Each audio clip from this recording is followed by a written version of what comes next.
झुक झुक कर सीधा खड़ा हुआ, अब झुकने का शौक नहीं।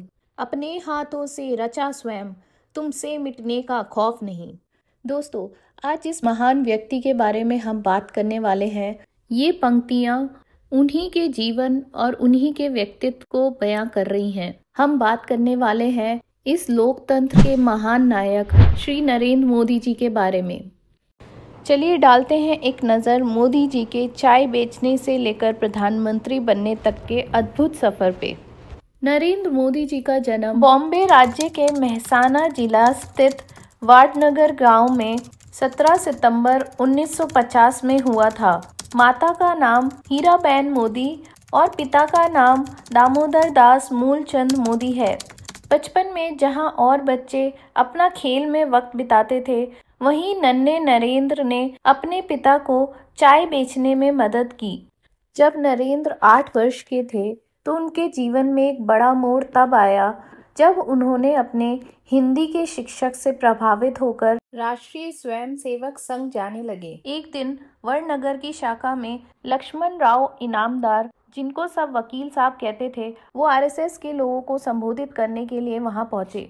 उनके शब्दों ने नरेंद्र को काफी प्रभावित किया। इस दौरान 1962 में इंडिया और चाइना के बीच में एक युद्ध छिड़ गया। इंडिया की हार ने मोदी जी के मन को बहुत झंझोर कर रख दिया।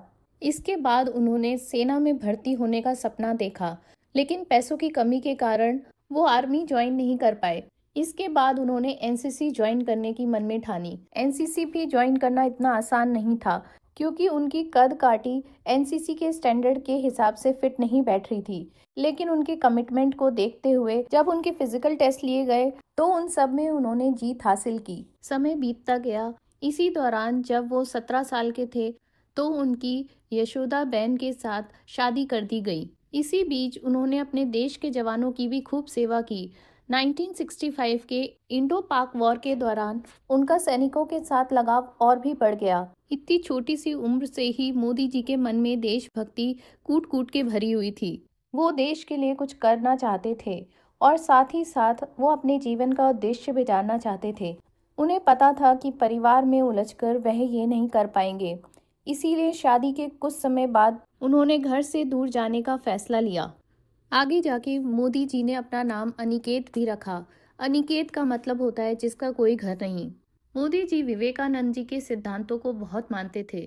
घर से निकलते ही वह रामकृष्ण मिशन में दीक्षा लेने पहुंचे, लेकिन वहां उन्हें दीक्षा नहीं मिली। इसके बाद उन्होंने 2 साल भारत भ्रमण किया। 1969 में वह एक बार फिर वडनगर पहुंचे। परिवार वाले चाहते थे कि नरेंद्र अब अपना घर संभाले, लेकिन नरेंद्र के मन में कुछ और ही चल रहा था। परिवार वालों से विदा लेकर वह पहुंचे अहमदाबाद। कुछ दिन उन्होंने अहमदाबाद में चाय की दुकान पे काम किया। इस दौरान उनका आना जाना आरएसएस के रीजनल ऑफिस में लगा रहता था। यहाँ उनकी फिर से मुलाकात वकील साहब से हुई। तभी से उनकी आरएसएस जर्नी की शुरुआत हुई। जैसे ही वकील साहब ने नरेंद्र पर नजर डाली तो उन्हें उनके अंदर बहुत सारी खूबियां दिखाई दी। 1971 में उन्होंने आरएसएस यानी राष्ट्रीय सेवा संघ ज्वाइन कर लिया। इस समय मोदी जी मात्र 18 साल के थे। यहाँ उनका काम था आरएसएस प्रचारक के रूप में। उनका काफी समय इसी काम में बीत जाता था। यहाँ उन्होंने गुजरात के कोने कोने में अलग अलग विषयों में काम किया, जिसकी वजह से वह लोगों के दिल तक पहुँच पाए, उनके दुख दर्द, उनकी समस्याओं को पढ़ पाए।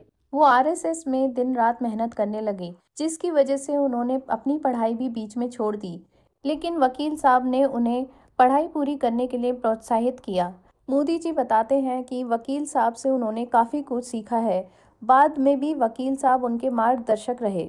1975 में इमरजेंसी के समय आरएसएस जैसी संस्थाओं पर बैन लगा दिया गया, लेकिन ऐसे में भी मोदी जी अपने काम से पीछे नहीं हटे। उनको इस इमरजेंसी का विरोध करने का अहम कार्य सौंपा गया। उन्होंने दिन रात एक कर दिए और इस जिम्मेदारी को बखूबी निभाया। इसके बाद उनका ओहदा आरएसएस में और भी बढ़ गया। 1978 में मोदी जी को आरएसएस का रीजनल ऑर्गेनाइजर बनाया गया। कुछ समय सूरत और वडोदरा में काम करने के बाद 1979 में उन्हें आरएसएस की दिल्ली ब्रांच में भेजा गया। कुछ समय दिल्ली में काम करने के बाद वह फिर लौटे गुजरात में 1980 में उन्होंने पॉलिटिकल साइंस में अपना ग्रेजुएशन कंप्लीट किया। 1985 में उनके हार्ड वर्क और उनके कमिटमेंट को देखने के बाद आरएसएस ने उन्हें बीजेपी को सौंप दिया। 1987 में मोदी जी ने भारतीय जनता पार्टी में एज अ ऑर्गेनाइजिंग सेक्रेटरी के रूप में ज्वाइन करा। बीजेपी के भी कई लीडर्स उनसे बहुत प्रभावित हुए। इसके बाद वह अटल बिहारी वाजपेयी जी के भी बहुत करीब आ गए। पार्टी में काम करते करते उनका उद्देश्य एक ही रहता था कि वह उनसे कुछ सीख पाए। उन्हें 1990 में बीजेपी की नेशनल इलेक्शन कमेटी में इलेक्ट किया गया। इसके बाद मोदी जी ने गुजरात स्टेट असेंबली के इलेक्शन के लिए बहुत अच्छी स्ट्रेटजी बनाई, जिसकी वजह से 1995 में बीजेपी ने गुजरात असेंबली इलेक्शन में मेजॉरिटी से जीत हासिल की। इसी कामयाबी की वजह से 1998 में पार्टी ने उन्हें जनरल सेक्रेटरी बना दिया। उनकी जिंदगी में टर्निंग पॉइंट तब आया जब उन्होंने गुजरात के तत्कालीन सीएम केशुभाई पटेल को रिप्लेस किया। साल 2002 में गुजरात में एक ऐसी दुखद दुर्घटना घटी जिसने गुजरात के दिल को हिलाकर रख दिया। गोधरा राइट्स, ये मोदी जी के पॉलिटिकल कैरियर का सबसे कंट्रोवर्शियल पेज रहा है। इस दौरान उनके ऊपर काफी सवाल भी उठाए गए, लेकिन अभी हाल ही में उनकी पार्टी और मोदी जी को सुप्रीम कोर्ट ने क्लीन चिट दे दी है। इसके बाद मोदी जी गुजरात के सीएम के पद पर 3 बार लगातार नियुक्त हुए। सीएम के रूप में उन्होंने गुजरात का इकोनॉमिकल, एग्रीकल्चर और टेक्निकल डेवलपमेंट को बहुत तेजी से बूस्ट किया।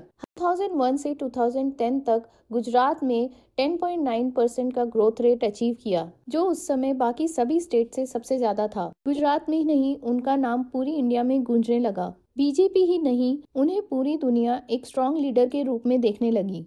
2014 में वाराणसी से अपने पहले लोकसभा इलेक्शन के साथ उन्होंने ऐसा इतिहास रच डाला जिसके बाद मोदी जी ने कभी पीछे मुड़कर नहीं देखा। लोगों ने मोदी जी को इतना प्यार दिया और इस इलेक्शन में उनकी रिकॉर्ड तोड़ जीत हुई। किसी ने बहुत खूब कहा है, इंसान की सफलता के पीछे उसकी मेहनत, उसकी लगन और देश के लिए कुछ कर गुजर जाने का जुनून होता है। दोस्तों, ये मोदी जी का सफर एक चाय के स्टॉल से लेकर पीएम बनने का सफर है। इससे हमें बहुत प्रेरणाएं मिलती हैं। ये मोदी जी के ऊपर लोगों का विश्वास ही है जो 2014 और 2019 में वोट्स के मामले में पूरी दुनिया ने उन्हें सबसे ज़्यादा वोट देकर विजयी बनाया। मोदी जी ने हमारी इंडिया को डोमेस्टिक लेवल पे ही नहीं, इंटरनेशनल ग्लोबल लेवल पे मजबूती दिलाई है, जो आज हर भारतवासी के लिए एक गर्व की बात है।